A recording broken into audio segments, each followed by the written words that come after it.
Stop whatever you're doing for just a moment, because what I'm about to share with you could help protect your health, your independence, and possibly even your life. Most people over 60 worry about heart disease, stroke, diabetes, or cancer, and rightfully so. Those are serious health concerns. But there is another danger that receives far less attention. A danger that can be hiding in garages, sheds, barns, basements, storage units, RVs, cabins, and even inside homes. A danger that often begins with something as simple as sweeping a dusty floor. And by the time many people realize what's happening, they're already in the hospital struggling to breathe. I'm talking about hantavirus. Now, before you think this is something that only affects people living deep in the wilderness, stay with me, because the truth may surprise you. Many of the people who become infected aren't campers, hunters, or survivalists. They're ordinary people. Retirees cleaning out a storage room, grandparents opening a vacation cabin, homeowners organizing a garage, gardeners working in a shed, people just like you. Before we continue, I'd love to hear from you. How old are you? And have you recently cleaned a garage, basement, shed, attic, workshop, RV, or storage area? Leave your answer in the comments below. And if you enjoy practical health information designed specifically for adults over 60, make sure you subscribe and turn on notifications. Every week we share important health insights that can help you stay active, informed, and independent. Now let's talk about what hantavirus actually is. 1. What is hantavirus? Imagine for a moment that your lungs are like a carefully designed air filtration system. Every breath brings oxygen into your body. Your lungs transfer that oxygen into your bloodstream. Your heart pumps it throughout your body. Everything works beautifully. Now imagine a virus entering that system and slowly damaging the tiny blood vessels inside your lungs. Instead of keeping fluid where it belongs, those blood vessels begin leaking. Fluid starts filling spaces that should contain air. Breathing becomes harder. Oxygen levels drop. And what started as what felt like a simple flu can quickly become a life-threatening emergency. That's what makes hantavirus so dangerous. The virus is primarily carried by rodents, particularly deer mice in North America. The rodents themselves usually appear healthy. They don't look sick. They don't act sick. Yet they can shed the virus through their urine, droppings, and saliva. And that's where the danger begins. How people become infected. Most people assume they would have to touch a mouse to become infected. In reality, that's usually not what happens. Let's say a mouse spends several weeks inside a storage shed. It leaves droppings behind. It urinates in corners.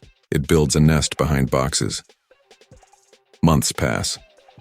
Then one weekend, you decide to clean that shed. You open the door, you grab a broom, you start sweeping. As the dust rises into the air, tiny particles contaminated with rodent waste become airborne. You breathe them in without even realizing it. That's the most common way hantavirus spreads, not through a bite, not through direct contact, but through inhaling contaminated particles suspended in the air. This is why garages, sheds, barns, cabins, basements, crawl spaces, and storage buildings are considered higher risk environments, especially if they've been closed up for weeks or months. Here's why adults over 60 need to be extra careful. Here's something important. Getting older does not mean you're weak, but aging does change how the body responds to infections. As we age, the immune system becomes less efficient. Recovery often takes longer. Lung function gradually declines. And serious respiratory illnesses can place greater stress on the body.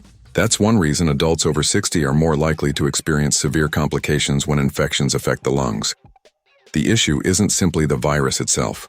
It's the body's ability to handle the damage caused by the virus. That's why awareness matters. The early symptoms. Most people ignore. One of the most dangerous things about hantavirus is that it doesn't usually start with obvious warning signs.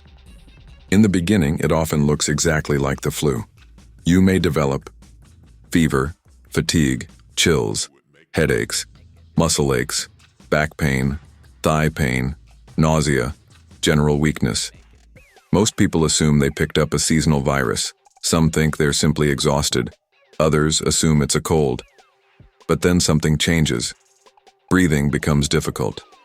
You may notice shortness of breath, chest tightness, rapid breathing, extreme fatigue, difficulty walking short distances. At that point, medical attention becomes urgent. The transition from mild symptoms to severe breathing problems can happen surprisingly fast. That's why it's critical to remember recent exposure. If you've recently cleaned a rodent-infested area and developed flu-like symptoms, tell your healthcare provider immediately. That information matters a lot.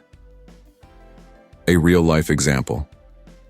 Consider a situation that public health officials have documented many times. A retired homeowner spends a weekend cleaning an old storage building. Nothing unusual, no obvious danger, no warning signs.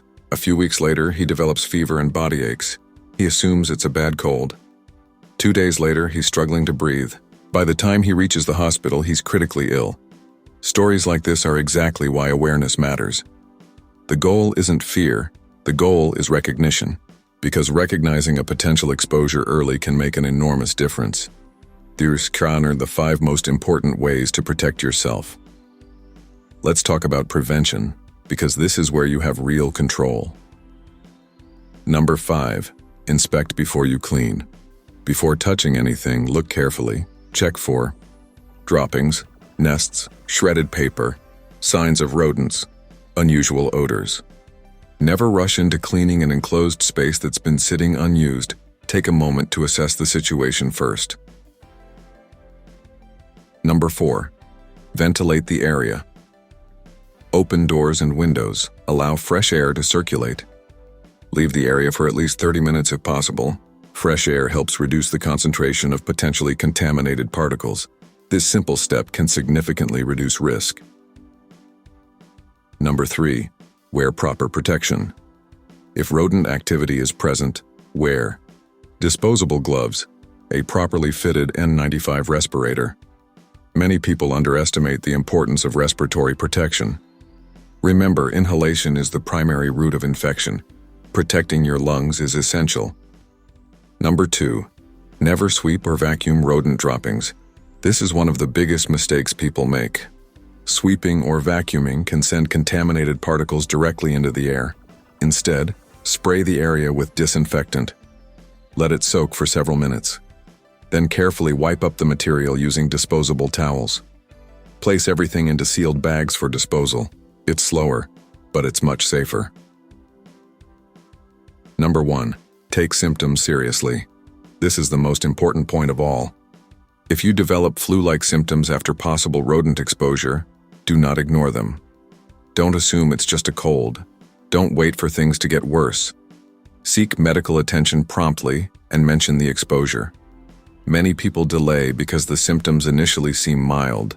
That delay can be dangerous. Early recognition gives healthcare providers valuable information that may help guide testing and treatment decisions. Oh, the bottom line. The purpose of today's video is not to create fear. It's to create awareness. Most people who become seriously ill from hantavirus never expected it. They were doing ordinary things: cleaning, organizing, working around their property, living their lives. The good news is that a few simple precautions can dramatically reduce your risk. Inspect before you clean, ventilate enclosed spaces, wear proper protection, avoid sweeping rodent droppings, and pay attention to symptoms after possible exposure. These are simple actions, but simple actions often create the biggest results. If you found this information helpful, please take a moment to subscribe to the channel and share this video with a friend, neighbor, spouse, or family member, especially someone who spends time in garages, sheds, barns, cabins, RVs, or storage buildings. You never know who might benefit from hearing this information today. Stay safe, stay informed, and I'll see you in the next video.